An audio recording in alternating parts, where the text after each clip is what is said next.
Assalamualaikum warahmatullahi wabarakatuh. Kami dari kelompok 6 akan mempresentasikan mengenai Presentation and Disclosure in Financial Reporting. Sebelum itu, izinkan kami untuk memperkenalkan diri terlebih dahulu. Yang pertama ada Nasiwa Nabika dengan MPM akhir 103. Kemudian ada Salsabila Aisyah Widianto Putri dengan MPM akhir 179. Kemudian ada Davina Zahra Amira dengan MPM akhir 180. Kemudian ada Atihah Gina Septiani dengan MPM akhir 305. Pada bagian pertama ini, saya akan membahas mengenai Full Disclosure Principle atau prinsip keterbukaan penuh dalam pelaporan keuangan serta bagaimana peran IASB dalam memperbaiki kualitas pengungkapan. Full Disclosure Principle adalah sebuah prinsip yang menekankan bahwa laporan keuangan harus mengungkapkan semua informasi yang material, yaitu informasi yang secara signifikan dapat mempengaruhi keputusan ekonomi penggunaan laporan. Prinsip ini muncul karena laporan keuangan pada dasarnya memiliki keterbatasan. Angka-angka yang muncul di laporan utama bukan hanya hasil dari perhitungan, tetapi juga berasal dari metode, asumsi, dan kebijakan yang digunakan perusahaan. Karena itu, tanpa pengungkapan yang memadai, penggunaan tidak dapat memahami keseluruhan cerita di balik angka-angka tersebut. Namun, penerapan prinsip ini tidak sesederhana mengungkapkan sebanyak mungkin. Ada dua tantangan utama yang sering terjadi. Tantangan pertama adalah under disclosure, yaitu ketika perusahaan memberikan terlalu sedikit informasi sehingga laporan keuangan menjadi kurang transparan dan cenderung menyesatkan. Tantangan kedua itu adalah over disclosure atau information overload. Kondisi ini itu terjadi ketika perusahaan mengungkapkan informasi terlalu banyak atau terlalu detail sehingga justru membuat pengguna kesulitan menemukan informasi yang relevan. Dalam banyak penelitian, preparer melihat overload sebagai masalah utama, sedangkan investor merasa masalah sebenarnya adalah pengungkapan yang tidak efektif. Untuk mengatasi masalah tersebut, IASB atau International Accounting Standard Board terus melakukan perbaikan melalui berbagai standar dan amandemen. Misalnya, melalui amandemen IAS 1, IASB menegaskan bahwa informasi harus didasarkan pada materialitas, artinya perusahaan itu tidak perlu mengungkapkan informasi yang tidak relevan. Kemudian, amandemen pada IAS 7 mendorong perusahaan untuk memberikan transparansi tambahan terkait perubahan liabilitas pembiayaan.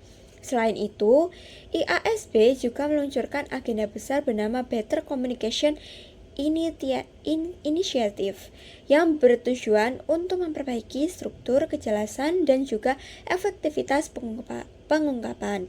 Dalam kata-kata, selanjutnya, saya akan menjelaskan jenis-jenis informasi yang diperlukan diungkapkan dalam laporan keuangan agar memenuhi prinsip full disclosure. Pertama, perusahaan itu wajib mengungkapkan kebijakan akuntansi signifikan yang digunakan dalam menyusun laporan keuangan. Kebijakan-kebijakan ini tidak selalu sama antar perusahaan, sehingga pengungkapan ini penting agar pengguna bisa memahami bagaimana suatu angka itu dihitung. Misalnya, apakah perusahaan itu menggunakan metode FIFO untuk persediaan atau metode depresiasi garis lurus untuk aset tetapnya. Yang kedua, perusahaan harus mengungkapkan estimasi dan juga judgement yang digunakan manajemen. Dalam banyak situasi, laporan keuangan tidak hanya menggambarkan apa yang terjadi di masa lalu, tetapi juga memprediksi dan mempertimbangkan tentang masa depan. Misalnya, penentuan umur manfaat aset, pengukuran nilai wajar, atau estimasi cadangan kerugian piutang. Jika estimasi ini mengandung risiko ketidakpastian tinggi, maka perusahaan harus mengungkapkannya secara jelas karena dapat menyebabkan perubahan material pada periode berikutnya. Jenis pengungkapan lainnya termasuk informasi risiko seperti risiko kredit atau risiko pasar, komitmen dan kontingensi seperti kontrak pembelian jangka panjang atau potensi kerugian hukum, serta transaksi pihak berrelasi yang dapat mempengaruhi objektivitas dari pengukuran. Selain itu, pengungkapan terkaitan peristiwa setelah tanggal pelaporan, perubahan kebijakan akuntansi, dan informasi segmen juga menjadi bagian penting dari laporan keuangan yang menyeluruh. Dengan mengungkapkan semua informasi ini, perusahaan dapat mempengaruhi risiko laporan mengurangi risiko laporan keuangan menjadi menyesatkan dan dapat membantu pengguna memahami konteks yang mendasari angka-angka yang disajikan. Sekarang kita masuk ke pembahasan terkait Notes the Financial Statement atau catatan atas laporan keuangan yang sering dianggap sebagai bagian yang paling informatif dari laporan keuangan. Notes to the Financial Statement memiliki fungsi utama untuk memberikan penjelasan tambahan yang tidak dapat disampaikan hanya melalui laporan utama seperti laporan posisi keuangan, laporan laba rugi, atau arus kas. Banyak transaksi perusahaan yang kompleks dan tidak bisa dipahami hanya dari angka-angka ringkas, sehingga catatan ini itu memberikan gambaran lengkap mengenai metode asumsi dan informasi tambahan lain yang berkaitan dengan transaksi tersebut. Beberapa contoh catatan yang paling umum dijumpai antara lain itu penjelasan detail mengenai metode depresiasi dan amortisasi, metode penilaian presiden yang digunakan, rincian aset tetap termasuk biaya perolehan, akumulasi penyusutan, dan nilai buku. Kemudian informasi mengenai struktur pembiayaan perusahaan termasuk jadwal jatuh tempo, liabilitas, tingkat bunga, dan konvenen.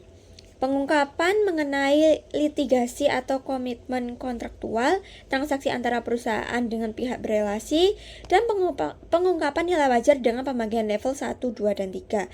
Catatan ini membantu pengguna memahami aspek teknis laporan keuangan sekaligus memberikan transparansi mengenai risiko dan ketidakpastian. Tanpa notes, pengguna tidak akan memahami bagaimana perusahaan itu menerapkan IFRS atau bagaimana suatu nilai itu dihitung. Kemudian yang terakhir itu ada Significant Accounting Policy Estimate and Judgment. Jadi, saya akan membahas 3 elemen utama yang sering menjadi inti dari Notes the Financial Statement. Yang pertama itu ada Significant Accounting Policy, estimasi akuntansi, dan juga Adjustment Management. Pertama, yaitu ada Significant Policy, adalah kebijakan utama yang dipilih dan digunakan perusahaan dalam proses akuntansi.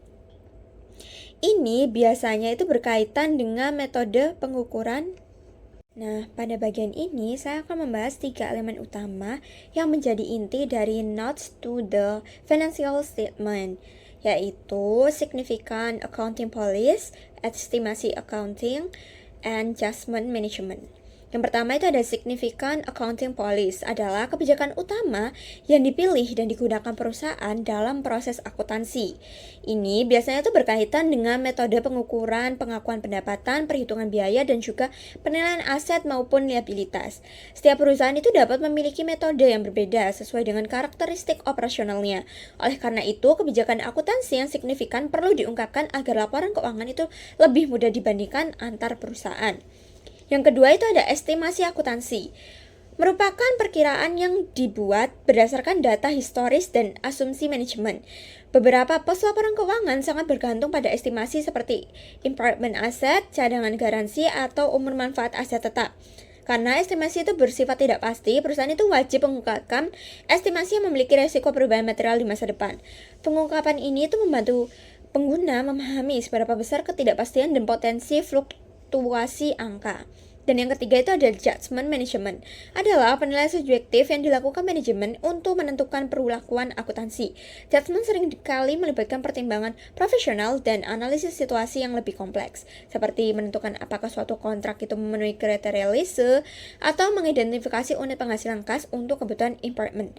Judgment yang signifikan harus diungkapkan karena memiliki dampak besar terhadap laporan keuangan dan dapat mempengaruhi interpretasi pengguna. Secara keseluruhan, pengungkapan terkait kebijakan, estimasi, dan juga adjustment adalah kunci untuk memastikan bahwa laporan keuangan itu benar-benar mencerminkan kondisi ekonomi perusahaan secara transparan dan dapat dipahami oleh semua pengguna. Di sini saya akan menjelaskan tentang major disclosure. Itu catatan atas lapor keuangan memberikan informasi tambahan penting yang membantu investor memahami bagaimana perusahaan mengukur asetnya, mencatat liabilitasnya, dan mengelola risiko keuangan. Nah, ini tuh biasanya tuh mencakup persediaan, aset tetap, liabilitas, ekuitas, komitmen, dan kebijakan akuntansi. Nah, penggunaan investasi itu menjelaskan dasar penelitian, metode biaya seperti FIFO atau rata-rata tertimbang, dan komposisi inventaris. Untuk aset tetap atau APT itu perusahaan menjelaskan model penilaian, metode penyusutan, masa manfaat, dan penurunan nilai. Kewajiban diungkapkan dengan rincian jenis utang dan jadwal jatuh tempo. Sementara catatan ekuitas mencakup jumlah saham yang diterbitkan, hak yang akan melekat pada setiap kelas, dan pembatasan laba ditahan.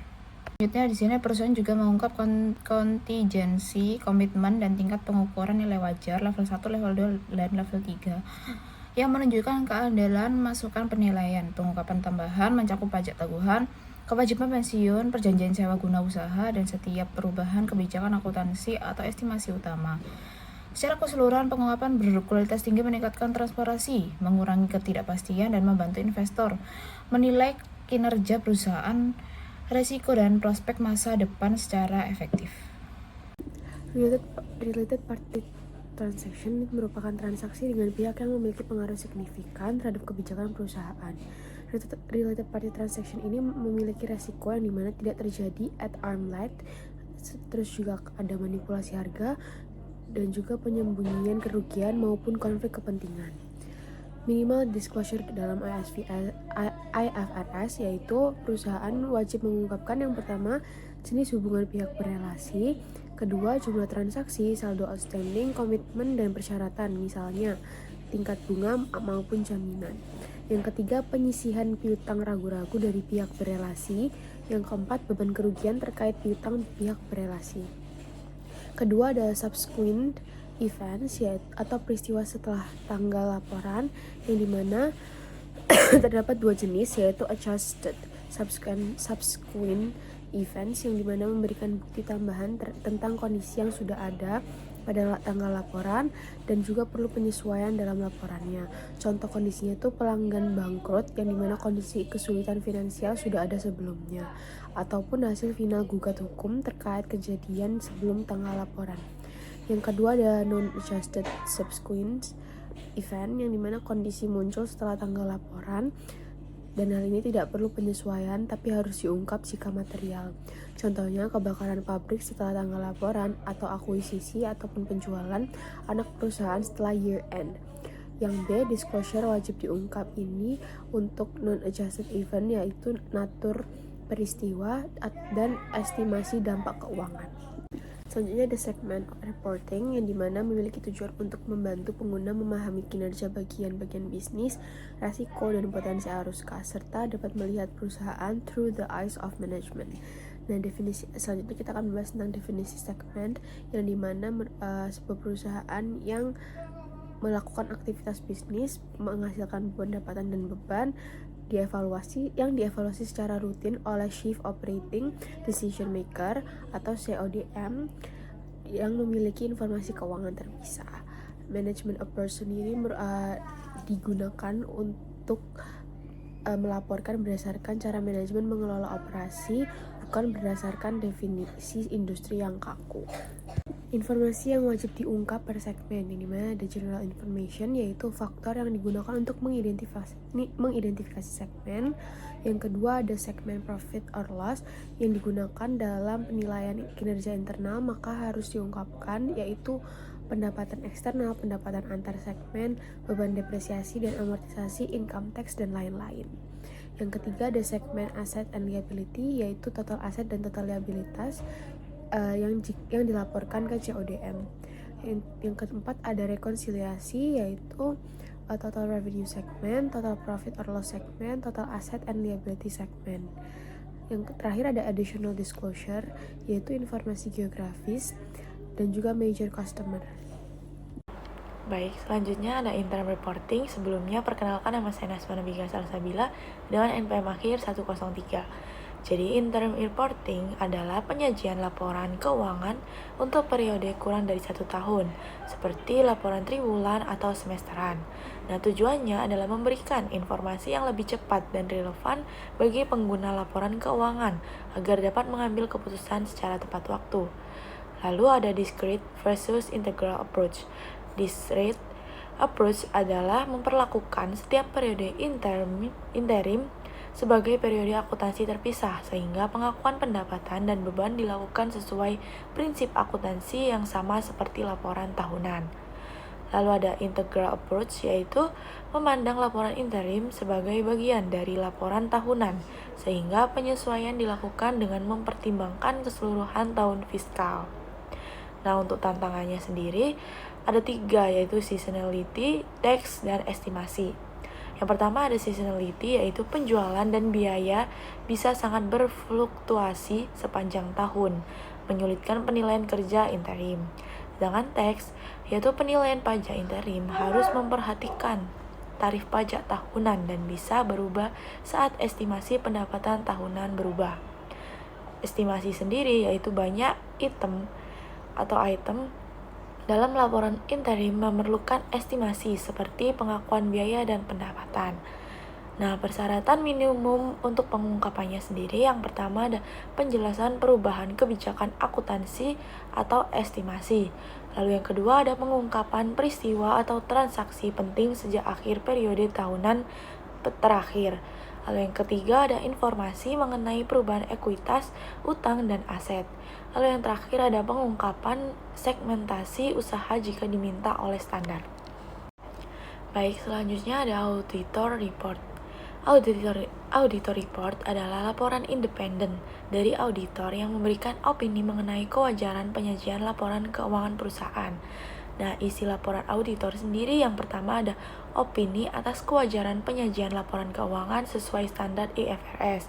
Lalu dasar opini termasuk ruang lingkup pemeriksaan dan standar yang digunakan. Lalu ada tanggung jawab auditor dan manajemen atas laporan keuangan. Nah, peran auditor sendiri yaitu memberikan reasonable assurance bahwa laporan keuangan bebas dari kesalahan material, baik karena kecurangan maupun kesalahan, dan menyatakan apakah laporan keuangan menyajikan posisi keuangan, hasil operasi, dan arus kas secara wajar sesuai prinsip akuntansi yang berlaku. Baik, yang terakhir ada manajemen responsibility. Manajemen responsibility adalah kewajiban manajemen dalam penyusunan dan penyajian laporan keuangan perusahaan. Nah, tanggung jawab manajemen sendiri yang pertama yaitu menyusun laporan keuangan sesuai prinsip akuntansi yang berlaku. Lalu yang kedua ada menyajikan informasi yang akurat dan lengkap. Lalu yang terakhir ada mengungkapkan resiko dan pengendalian internal yang relevan. Nah, pengungkapan resiko dan pengendalian yaitu yang pertama menyampaikan risiko bisnis, keuangan, dan operasional. Yang kedua ada menjelaskan sistem pengendalian internal yang digunakan. Lalu yang ketiga ada menjamin keandalan laporan keuangan.